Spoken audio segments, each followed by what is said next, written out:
Hi hello ನಮಸ್ಕಾರ ಸ್ನೇಹಿತರೆ. ಇಲ್ಲಿ ಶ್ರುತಿ ಬಾಳಲಿ ಅಲ್ಲೋಲ ಕಲ್ಲೋಲ ವೈಶ್ವಾಕ ಸೇಡಿಗೆ ನಿಜವಾಗ್ಲೂ ಕೂಡ ಶ್ರುತಿ ಬದುಕೆ ಸರ್ವನಾಶ ಆಗ್ತದೆ.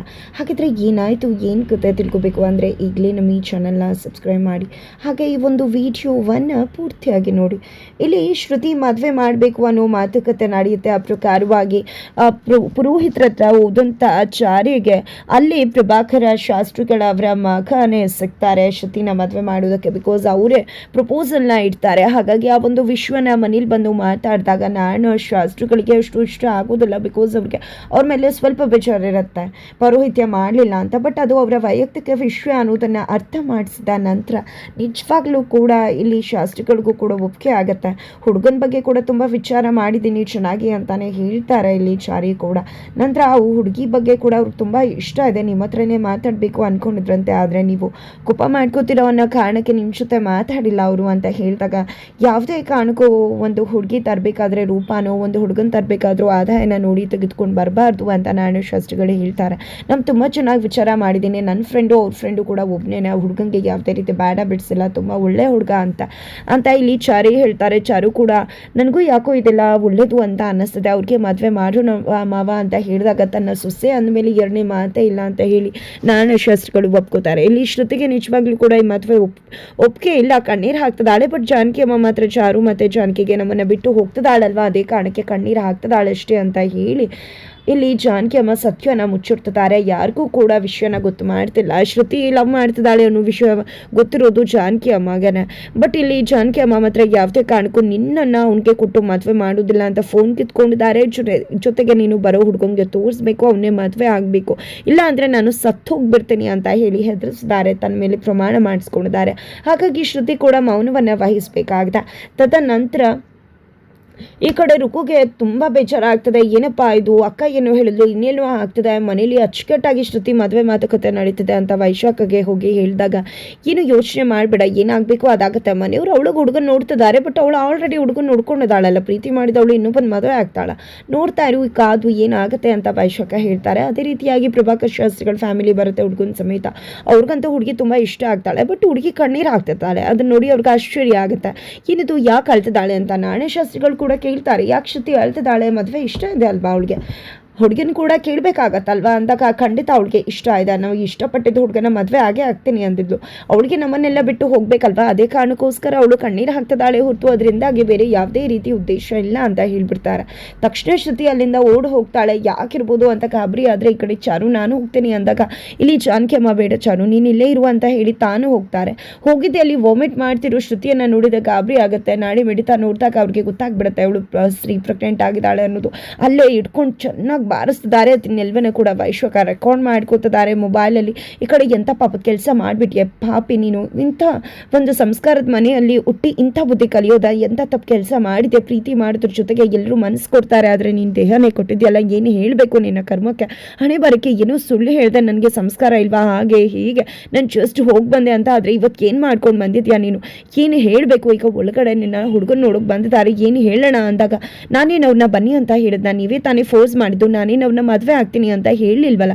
ಇವತ್ತು ನನಗಾಗಿರೋ ವಿಷಯ ಗೊತ್ತಾದರೆ ಆ ಹುಡುಗನೇ ಬಂದು ನನ್ನ ಮದುವೆ ಆಗ್ತಾನೆ, ನಾನು ಪ್ರೀತಿ ಮಾಡಿದವನ ಜೊತೆನೇ ನನ್ನ ಮದುವೆ ಆಗುತ್ತೆ, ನಾನಂಥದ್ದು ಏನು ತಪ್ಪು ಮಾಡಿದ್ದೀನಿ, ಪ್ರೀತಿ ಮಾಡಿದ್ದೀನಿ ಅಷ್ಟೇ ಅಂತ ಹೇಳಿ ವಾಯ್ಸ್ ರೈಸ್ ಮಾಡ್ತಿದ್ರೆ ಜಾನಕಿ ಅಮ್ಮ ಇನ್ನೊಂದು ನಾಲ್ಕು ಬಾರಿಸ್ತಾರೆ. ಎಲ್ಲವನ್ನ ಕೂಡ ವೈಶ್ವಕ ರೆಕಾರ್ಡ್ ಮಾಡ್ಕೊಂಡಿದ್ದೆ, ಫುಲ್ ಖುಷಿಯಾಗಿದ್ದಾರೆ, ನಾನು ಅನ್ಕೊಂಡಾಗೆ ಆಗ್ತದೆ ಅಂತ. ಹೊರಗಡೆ ಈ ರೀತಿ ಆಗ್ತಿದ್ರೆ ಮನೆ ಒಳಗಡೆ ನಿಮ್ಮಂಥ ಮನೆ ಹುಡುಗಿನ ಕರ್ಕೊಂಡು ಹೋಗ್ತಿರೋದು ನಾವೇ ಪುಣ್ಯವಂತರು ನಿಜವಾಗ್ಲೂ ಅಂತ ಹೇಳ್ತಿದ್ದಾರೆ. ಈ ಕಡೆ ಚಾರು ಕೂಡ ನಾನಾದರೂ ಈ ಮನೆಗೆ ಸೊಸೆಯಾಗಿ ಬಂದವಳು, ಈ ಮನೆಗೆ ಬಂದ ನಂತರ ಇಲ್ಲಿ ಸಂಸ್ಕಾರ ಕಲಿತು ಈ ರೀತಿ ಆಗಿದ್ದೀನಿ, ಆದರೆ ಇದೇ ಸಂಸ್ಕಾರದ ಅಡಿಯಲ್ಲಿ ಬೆಳೆದಿದ್ದಾಳೆ ಶ್ರುತಿ, ತುಂಬಾ ಒಳ್ಳೆಯ ಹುಡುಗಿಯವಳನ್ನ ನಾವು ಮುದ್ದಾಗಿ ನೋಡ್ಕೊಂಡಿದ್ದೀವಿ, ಯಾರ ಮನಸ್ಸಿಗೂ ಕೂಡ ಹರ್ಟ್ ಮಾಡುವುದಿಲ್ಲ, ನಿಜವಾಗ್ಲೂ ಕೂಡ ಅವಳು ಒಳ್ಳೆಯ ಸಂಸ್ಕಾರವಂತೆ ಅಂತ ಹೇಳ್ತಿದ್ದಾರೆ. ಅಂಥ ಹುಡುಗಿ ನಮ್ಮನೆ ಸೊಸೆ ಆಗ್ತಿರೋದು ನಮ್ಮ ಪುಣ್ಯ ಅಂತಿದ್ರೆ, ನಿಮ್ಮನೆ ಅಂತ ಹುಡುಗ ನಮ್ಮ ಮನೆಗೆ ಅಳಿಯಾಗಿ ಬರ್ತಿರೋದು, ನನ್ನ ತಂಗಿಗೆ ಸಿಗ್ತಿರೋದು ನಮ್ಮ ಪುಣ್ಯ ಅಂತ ಹೇಳಿ ಇಲ್ಲಿ ಚಾರಿ ಕೂಡ ಮಾತಾಡ್ತಿದ್ದಾರೆ. ಹೀಗೆ ಖುಷಿ ಖುಷಿಯಿಂದ ಮಾತಾಡ್ತಾ ಇದ್ರೆ ಈ ಕಡೆ ಜಾನಕಿ ಅಮ್ಮ ಹುಡುಗಿನ ಕರ್ಕೊಂಡು ಬರ್ತಾರೆ. ಬರ್ತಿದ್ದಾಗ ಇಲ್ಲಿ ಮದುವೆ ಮಾತುಕತೆಗೆ ತಾಂಬೂಲ ಶಾಸ್ತ್ರ ಬದಲಾಯಿಸ್ಕೊಳ್ಳೋಣ ಅಂತ ಮಾತಾಡ್ತಿದ್ರೆ, ಇಲ್ಲ ಯಾವುದೇ ಕಾರಣಕ್ಕೂ ಕೂಡ ಈ ಮದುವೆ ನಡೆಯುವುದಿಲ್ಲ, ನನ್ನ ಮಗಳು ನಿಮ್ಮ ಮಗನ ಮದುವೆ ಆಗುವುದಿಲ್ಲ ಅಂತಾರೆ. ಎಲ್ರಿಗೂ ಕೂಡ ಬಿಗ್ ಶೋಕ್ ಆಗುತ್ತೆ, ಏನು ಮಾತಾಡ್ತಿದ್ರ ನೀವು, ನಮ್ಮಿಂದ ಏನಾದರೂ ತಪ್ಪಾಯ್ತಾ ಅಂತ ಹುಡುಗನ ನಮ್ಮ ಕೇಳ್ತಾ ಇದ್ರೆ, ಆ ರೀತಿ ಏನೂ ಇಲ್ಲ, ಬಟ್ ಈ ಮದುವೆಗೆ ನನಗೆ ಒಪ್ಪಿಗೆ ಇಲ್ಲ ಅಂತಾರೆ. ಈಗ ತಾನೇ ನೀವೇ ಒಪ್ಕೊಂಡಿದ್ರಲ್ಲ ಅಂದಾಗ ನಾನು ಒಪ್ಕೊಂಡಿದ್ದೆ, ಈಗ ನನಗೆ ಬೇಡ ಅನ್ನಿಸ್ತದೆ. ಬೇಡ ಅಂದಾಗ ಈ ಕಡೆ ಚಾರು ಏನಾಯಿತು ಅಂತ ಹೇಳ್ತಿದ್ರೆ, ಈ ಕಡೆ ನನ್ನ ಮಗಳು ಮದುವೆ ನಾನು ಡಿಸೈಡ್ ಮಾಡ್ತೀನಿ, ನೀನು ಈ ವಿಷಯಕ್ಕೆ ತಲೆ ಹಾಕಬೇಡ ಅಂತ ಇಲ್ಲಿ ಚಾರುನ ಹೊರಗಡೆ ನಿಲ್ಲಿಸ್ತಾರೆ. ಚಾರಿ ಮಾತಾಡೋಕೆ ಬಂದರೂ ಅದಕ್ಕೂ ಅವಕಾಶ ಕೊಡುವುದಿಲ್ಲ ಜಾನಕಿ ಅಮ್ಮ. ಜೊತೆಗೆ ಅತ್ತ ಕಡೆ ನಾಣ್ಯಾಚಾರಿಗಳು ಕೂಡ ಶಾಸ್ತ್ರಿಗಳು ಕೂಡ ಏನಾಯಿತು ಅಂತ ಕೇಳ್ತಿದ್ರೆ, ದಯವಿಟ್ಟು ಕೈ ಮುಗ್ದು ಕೇಳ್ಕೊತಿದ್ದೀನಿ, ನಿಮ್ಮ ಹತ್ರ ನಾನು ಮದುವೆ ಆದಾಗಿಂದ ಏನನ್ನ ಕೂಡ ಕೇಳಿಲ್ಲ, ಆದರೆ ಇದೊಂದನ್ನು ಕೇಳ್ತಾ ಇದ್ದೀನಿ, ನನ್ನ ಮಗಳನ್ನ ಇವ್ರಿಗೆ ಮದುವೆ ಮಾಡಿಕೊಡೋದು ಬೇಡ ಅಂತಾರೆ. ಇದರಿಂದ ಅವ್ರಿಗೂ ಕೂಡ ಗಂಡನ ಕಡೆಯವ್ರಿಗೆ ತುಂಬ ಬೇಜಾರಾಗುತ್ತೆ. ಅವಮಾನ ಮಾಡಬೇಕು ಅಂತಲೇ ಕರೆಸಿದ್ರೆ ನಾಣ್ಯಶಾಸ್ತ್ರಿಗಳ, ಈ ರೀತಿ ಇದ್ದಿದ್ರೆ ನೀವು ನಮ್ಮನ್ನು ಕರೆಸಲೇಬಾರ್ದಿತ್ತು, ನಿಮ್ಮಂಥ ಸಂಸ್ಕಾರವಂತರನ್ನ ನಾವೆಲ್ಲೂ ಕೂಡ ನೋಡಿಲ್ಲ ಅಂತ ಬೇಸರ ವ್ಯಕ್ತಪಡಿಸಿ ಅಲ್ಲಿಂದ ಹೋಗ್ತಾರೆ. ನಂತರ ಈ ಕಡೆ ಶ್ರುತಿ ಹತ್ರ ಬಂದಿದೆ ಜಾನಕಿ ಅಮ್ಮ, ಹೊಡೆದು ಬಡ್ದು ಮಾಡಿದ್ದೆ, ನಿನ್ನಿಂದಾಗಿ ಇವತ್ತು ಏನೆಲ್ಲ ಆಯಿತು ಅಂತ ಗೊತ್ತಾ, ಈ ವಿಷಯ ಮನೇಲಿ ಗೊತ್ತಾದರೆ ಎಲ್ಲ ಕೂಡ ಅಲ್ಲೂಲ ಕಲ್ಲೂಲ ಆಗಿಬಿಡುತ್ತೆ, ನಿಮ್ಮ ತಂದೆ ಎದೆ ಹೊಡ್ಕೊಂಡು ಸತ್ತು ಹೋಗ್ಬಿಡ್ತಾರೆ, ನನ್ನ ಸೊಸೆನ ನಿನ್ನಿಂದಾಗಿ ಎಷ್ಟು ಮನಸ್ಸಿಗೆ ಹರ್ಟ್ ಮಾಡಿದೆ, ಎಲ್ಲದಕ್ಕೂ ಕೂಡ ನೀನೇ ಕಾರಣ, ಖಂಡಿತವಾಗ್ಲೂ ನಾಳೆ ಹಾಸ್ಪಿಟಲ್ಗೆ ಕರ್ಕೊಂಡು ಹೋಗ್ತಾ ಇದ್ದೀನಿ, ಈ ಮದುವೆ ಆಗಿದ್ರೆ ಖಂಡಿತ ತಪ್ಪಾಗಿಬಿಡ್ತಿತ್ತು, ನಿನ್ನ ಹಾಸ್ಪಿಟಲ್ಗೆ ಕರ್ಕೊಂಡು ಹೋಗ್ತೀನಿ, ನೀನು ನನ್ನ ಜೊತೆ ಬರ್ತಿದ್ಯಾ ಅಷ್ಟು, ಯಾವುದೇ ಕಾರಣಕ್ಕೂ ಕೂಡ ಇಲ್ಲ ಅನ್ನೋ ಹಾಗಿಲ್ಲ, ನಂತರ ನಾನು ತೋರಿಸ್ತವನ್ನ ನೀನು ಮದುವೆ ಆಗಬೇಕು ಅಂತ ಕಂಡೀಷನ್ ಆಗ್ತಾರೆ. ಆ ಕಡೆ ವೈಶ್ವಕ ತುಂಬ ಖುಷಿಯಾಗಿದ್ರೆ, ಈ ಕಡೆ ರುಕ್ಕು ಏನಕ್ಕ ಆಯಿತು, ಅತ್ತೆನೇ ಮದುವೆ ಬಂದು ನಿಲ್ಲಿಸಿದ್ರು ಅಂದರೆ ತುಂಬ ಆಶ್ಚರ್ಯ ಆಗ್ತದೆ, ಅತ್ತೆನೇ ತಾನೇ ಮದುವೆ ಆಗಬೇಕು ಅಂತ ಅಷ್ಟೆಲ್ಲ ಇಚ್ಛೆ ಪಟ್ಟಿದ್ದು ಅಂತ ಹೇಳ್ತಿದ್ರೆ, ನೋಡಿದ್ಯಾ ಏನಾಯಿತು ಅಂತ ಹೇಳ್ತಿದ್ರ ಅಕ್ಕ, ಹಾಗಿದ್ರೆ ನೀನೇ ಎಲ್ಲದಕ್ಕೂ ಕೂಡ ಕಾರಣ, ನಾನು ನನ್ನ ಜೊತೆನೇ ಇದೆಯಲ್ಲ ಅಕ್ಕ, ಹೇಗಿದೆಲ್ಲ ಆಯಿತು ಅಂದಾಗ ಹೇಗಾಗಬೇಕು ಏನು ಅನ್ನೋದು ನೋಡು ಎಲ್ಲ ಕೂಡ ಗೊತ್ತಾಗುತ್ತೆ. ಈಗ ನೀನು ನೋಡ್ತಿರೋದು ಜಸ್ಟ್ ಸ್ಯಾಂಪಲ್ ಅಷ್ಟೇ, ಮುಂದೆ ತುಂಬ ಆಟಗಳು ಬಾಕಿ ಇದೆ, ಮೇಲಿಂದ ಮೇಲೆ ಮತ್ತೊಮ್ಮೆ ಮಗದೊಮ್ಮೆ ಅದೇ ರೀತಿ ಆಗ್ತಾನೆ ಇರುತ್ತೆ, ಒಳ್ಳೆ ಮಜಾ ಸಿಗುತ್ತೆ ಅಂತ ಹೇಳಿ ಇಲ್ಲಿ ವೈಶ್ವಕ ಹೇಳ್ತಿದ್ದಾರೆ. ಇದು ಎಲ್ಲದರ ನಡುವೆ ನಾನು ಶಾಸ್ತ್ರಿಗಳು ಜಾನಕಿ ಅವ್ರನ್ನ ಹೋಗಿ ಪ್ರಶ್ನೆ ಮಾಡ್ತಿದ್ದಾರೆ, ನೀನು ಮದುವೆ ಆದಾಗಿಂದ ನನ್ನ ಹತ್ರ ಏನೂ ಕೇಳಲಿಲ್ಲ, ಅದೇ ಕಾರಣಕ್ಕೆ ನಾನು ಯಾರ ಮುಂದೆ ಕೂಡ ಏನನ್ನ ಮಾತಾಡಲಿಲ್ಲ, ಆದರೆ ಇವಾಗ ಕೇಳ್ತಾ ಇದ್ದೇನೆ, ದಯವಿಟ್ಟು ಹೇಳು ಯಾಕೆ ಮದುವೆನ ಬೇಡ ಅಂತ ಹೇಳಿದೆ, ನೀನೇ ಅಲ್ವಾ ಬಂದು ಎಲ್ಲ ಮಾಡಿತು, ಆದರೆ ಈಗ ಯಾಕೆ ಅಂತ ನಿರ್ಧಾರ ತಗೊಂಡೆ ಅಂತ ಹೇಳ್ತಿದ್ರೆ, ದಯವಿಟ್ಟು ನನ್ನನ್ನು ಏನೂ ಕೂಡ ಕೇಳಬೇಡಿ, ನಾನು ಏನೂ ಹೇಳೋ ಪರಿಸ್ಥಿತಿ ಇಲ್ಲ, ಬಟ್ ನಾನು ಏನೇ ತೀರ್ಮಾನ ತೊಗೊಂಡಿದ್ರು ಕೂಡ ಒಳ್ಳೆ ಉದ್ದೇಶದಿಂದಾನೇ ತೊಗೊಂಡಿರ್ತೀನಿ, ದಯವಿಟ್ಟು ನನ್ನನ್ನು ನಂಬಿ ಇದ್ರ ಮೇಲೆ ಏನೂ ಕೇಳಬೇಡಿ ಅಂತ ಹೇಳ್ತಾರೆ.